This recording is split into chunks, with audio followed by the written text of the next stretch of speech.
Tonight, we're going to continue our discussion with regards to energy policy. What type of policies should we implement and create for this new nation? How should we look at energy for this new country? What type of systems should we implement in order to power up this new nation? Some African countries, unfortunately, have a tremendous lack of power. In fact, today I was listening to a show on NPR about a young boy in Malawi who, on his own, created a small wind turbine to power 4 light bulbs and a pump for a well. Malawi is a country in the southeastern part of Africa, and believe it or not, only 5% of the population out of 14 million. The country of Malawi has a population of about 14 million, of which we as African Americans, as a side note, are 3 times the size of based on individual population. But in this small country of Malawi, only 5% of the people, citizens, have access to power. Power in this new nation, a consistent grid and power source that is on 24/7, 365 days a year, is critical to the investment in our nation. Any nation that wants investment into its country must be able to provide stable power for companies and its citizens. We as African American people are very used to having power on all the time. In fact, we take it for granted. We flip the switch, it turns on, we go to our washing machine, throw clothes in, the machine works, we use electric stoves, etc. In fact, we have become a very, I guess you can say, spoiled group of individuals when, once again, most of the world is still seeking power.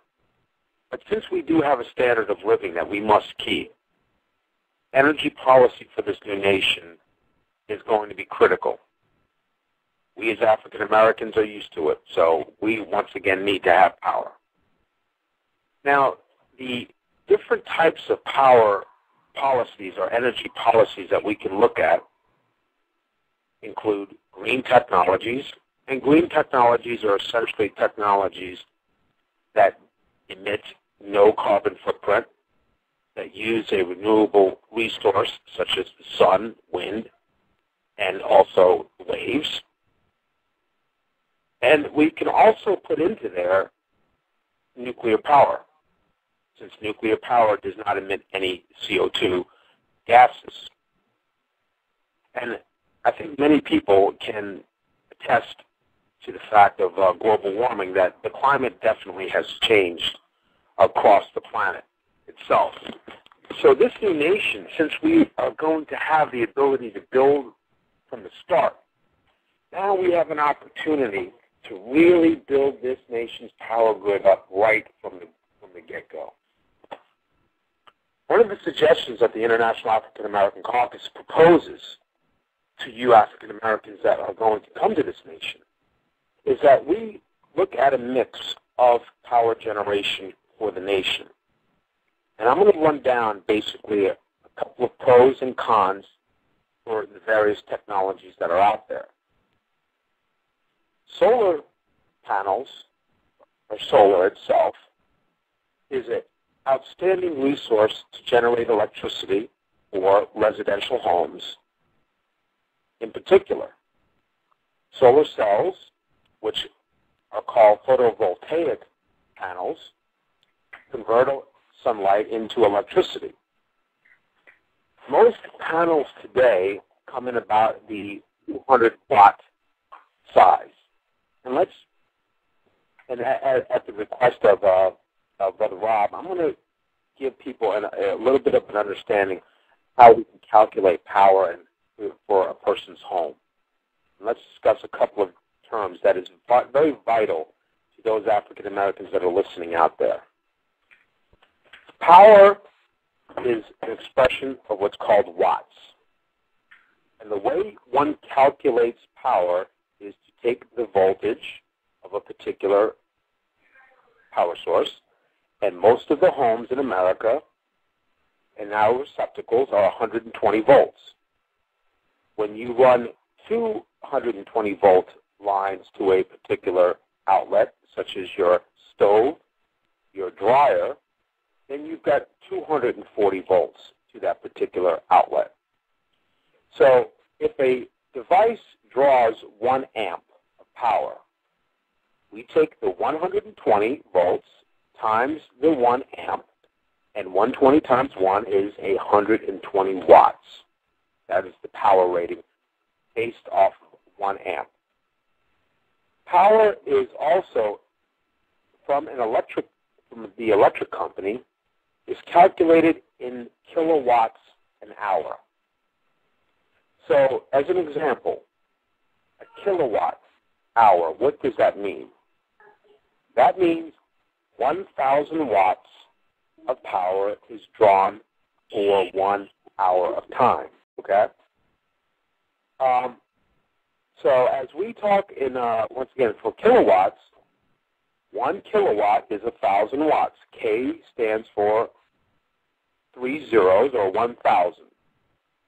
As we go up further, 1,000 kilowatts can be converted into 1 megawatt.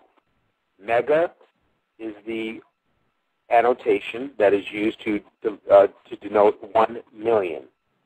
So 1 million watts is equivalent to 1 megawatt, and 1 million watts is also equivalent to 1,000 kilowatts. Now, an average home in America uses approximately 30 kilowatt hours a day. 30 kilowatts a day. Now, depending on, and if we look at 30 days in a month, that's 900 kilowatts. Let's round it up to a megawatt, or 1,000 kilowatts. Most homes draw about 1,000 kilowatts a month. That's a lot of power. 1,000 kilowatts, when you get your electricity bill, you can take the cost of your electric bill and you take the cost and divide that by the power usage on your bill, because let's say, for instance, 1,000 kilowatts. We'll keep it simple. We have a $100 power bill. We divide that by 1,000, and that gives you the amount of the price that you're paying per kilowatt in your home. So in that instance, it's 10 cents a kilowatt. Now, in different states, in the state of Missouri, fortunately, the power is very low price. It's about 10 cents a kilowatt. But in other states of America, it can be 20 to 30 to 40 cents a kilowatt. And so now, when we start talking about energy efficiency, how do we get the amount of watts down that we're using currently? And once again, this is something that is vital for the nation itself. When we look at lights itself, incandescent light bulbs are probably one of the most inefficient light bulbs out there. One incandescent light bulb, the average light bulb, is a 60-watt light bulb. If you've got 10 60-watt incandescent lights, those 10 lights are on in your house, 10 times 60 is 600. Those 600 watts an hour can be used just for 10 light bulbs. And if you multiply that for, say, 5 hours, that's almost 3,000 watts or 3 kilowatts that are being used by just incandescent light bulbs. Now let's take the same light bulb and let's look at the power difference by using a CFL. So if I have 10 60-watt light bulbs, in 1 hour I'm using 600 watts. The average incandescent light bulb draws about 20 watts. So if I take the same 10 light bulbs and I put 10 incandescent lights, Now 10 times 20 is 200 watts.